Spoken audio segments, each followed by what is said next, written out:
président du Conseil du Togo, médiateur de l'Union africaine pour la région des Grands Lacs, Mesdames et Messieurs les représentants des chefs d'État et de gouvernement, Mesdames et Messieurs les représentants des Nations Unies, de l'Union africaine, des organisations régionales, Mesdames et Messieurs les partenaires techniques et financiers, Mesdames et Messieurs, je voudrais, au nom du peuple congolais, saluer la tenue de cette conférence ici à Paris, aux côtés du Togo, médiateur mandaté par l'Union africaine pour la région des Grands Lacs, et en étroite coordination avec les États-Unis d'Amérique, le Qatar et l'Union africaine qui accompagnent les efforts de médiation et de désescalade.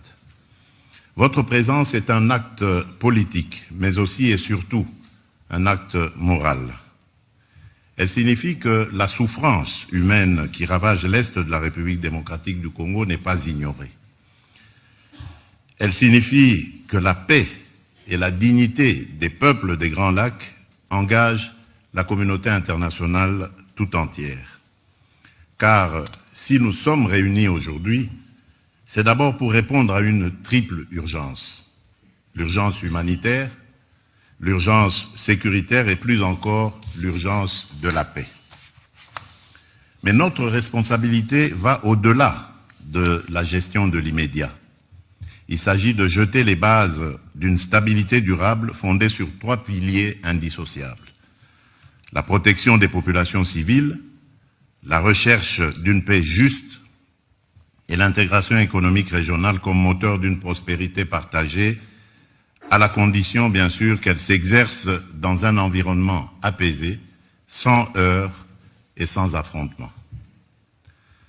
Mesdames et Messieurs, depuis plus de 30 ans, l'Est de la République démocratique du Congo saigne d'une plaie qui n'a jamais été refermée.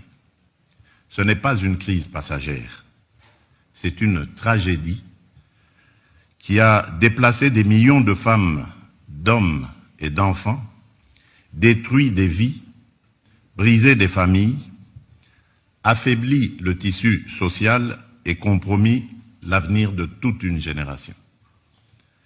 La République démocratique du Congo fait aujourd'hui partie des pays les plus durement frappés par les déplacements internes, avec des millions de personnes contraintes de fuir les violences, notamment dans les provinces du Nord et du Sud Kivu.